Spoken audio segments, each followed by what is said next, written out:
saya Mahfirah dari Prodi PAI 3A Institut Agama Islam Nahdlatul Ulama akan menyampaikan RPP yang sudah berhasil saya buat, yaitu untuk MTS kelas 8 semester 2 materi mata pelajaran fikih tentang pengeluaran harta di luar zakat. Alokasi waktu 2 kali 45 menit dan materi sedekah, hibah dan hadiah.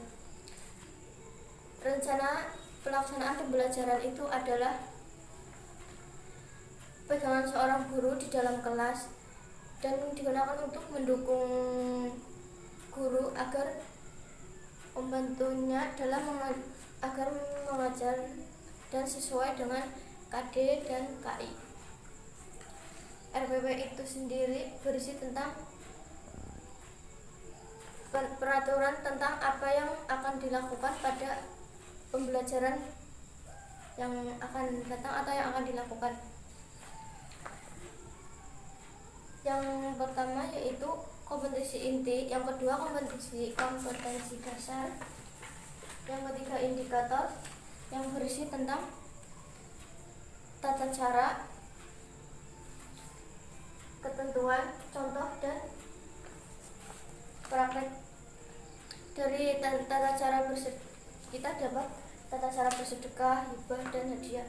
Yang kedua, kita dapat mengetahui ketentuan bersedekah, hibah dan hadiah. Yang ketiga, contoh dari sedekah, hibah dan hadiah. Yang terakhir yaitu kita dapat mempraktikkan sedekah atau sedekah, hibah dan hadiah dengan benar. Yang selanjutnya adalah tujuan. Di dalam tujuan terdapat pemahaman, pembelajaran melalui pemahaman. Yang kedua, pembelajaran melalui pembiasan. Yang ketiga, pembelajaran melalui atau media buku ajar. Yang terakhir yaitu dengan diskusi. Dan pemahaman, kita dapat meyakini hikmah dari sedekah, hibah dan hadiah. Dari pembiasan, peserta didik mampu membiasakan bersedekah dan berhadiah dalam kehidupan sehari dengan santun. Setelah mengerti pembelajaran melalui membaca buku ajar, siswa dapat menjelaskan pengertian sedekah, hibah dan hadiah. Yang terakhir yaitu melalui metode diskusi, siswa mampu menyebutkan persamaan atau perbedaan dari sedekah, hibah dan hadiah. Yang selanjutnya yaitu materi ajar. Materi ajar itu terdapat 6, yaitu tentang pengertian sedekah, pengertian hibah, pengertian hadiah dan hikmah dari bersedekah, hibah dan hadiah. Dari manfaat. Yang selanjutnya yaitu metode pembelajaran. Metode pembelajaran terdapat 3, yaitu media, metode dan materi. Dan strategi pembelajaran dari media sendiri yaitu bisa telepon, laptop, buku acuan, paket fikih. Dari metode sendiri yaitu daring gambar atau video call, misalnya pakai Google Meet atau Zoom, dan juga bisa melalui Google Classroom juga. Dan yang terakhir tatap muka. Yang ketiga, strategi pembelajaran dari materi yaitu penugasan, pengetahuan dan diskusi. Penugasan yaitu kita dapat memberikan tugas pada siswa, misalnya tugas rumah atau bikin makalah atau artikel dan sejenisnya. Dari yang kedua, pengetahuan, kita dapat melakukan tanya jawab atau kuis. Yang terakhir, diskusi. Jadi kita membentuk kelompok yang terdiri dari beberapa siswa untuk membahas tentang materi yang disampaikan pada hari itu. Yang selanjutnya yaitu langkah-langkah pembelajaran. Terdapat 3, yaitu pembukaan, inti dan penutup. Dalam pembukaan sendiri terdapat memberi salam.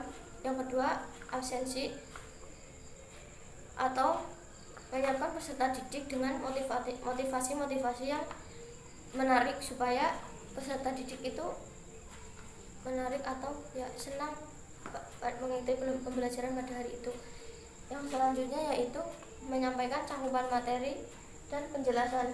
Kita menjelaskan materi pada hari itu pada peserta didik. Yang selanjutnya itu menjelaskan tujuan dan manfaat pembelajaran atau kompetensi dasar yang akan dicapai pada pertemuan tersebut. Yang kedua yaitu kegiatan inti. Kegiatan inti dibagi menjadi yaitu mendengarkan, mengamati, menanya, dan mengapresiasi dan mengkomunikasikan. Yaitu mendengarkan apa yang kita sampaikan, mengamati, siswa dapat mengamati tentang sedekah, hibah, dan hadiah. Jadi peserta didik akan lebih mudah. Yang ketiga, penutup terdiri dari rangkuman atau dari peserta didik itu membuat rangkuman atau kesimpulan mengenai apa yang dicapai pada pertemuan hari itu.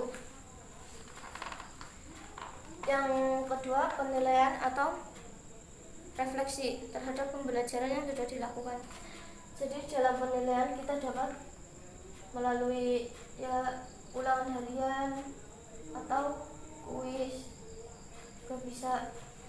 Yang terakhir yaitu menutup dengan doa.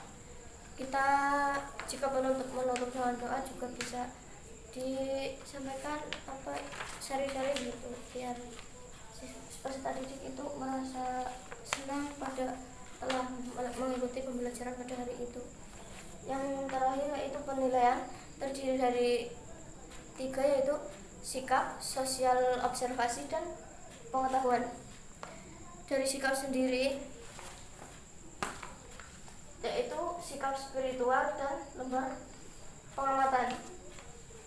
Yang kedua, observasi. Pada penilaian observasi itu dilakukan dengan pengamatan sikap sosial dan pengetahuan tes tertulis atau lembar kerja peserta didik. Jadi pada pengetahuan kita dapat memberi lembar soal pada peserta didik agar mengerjakan.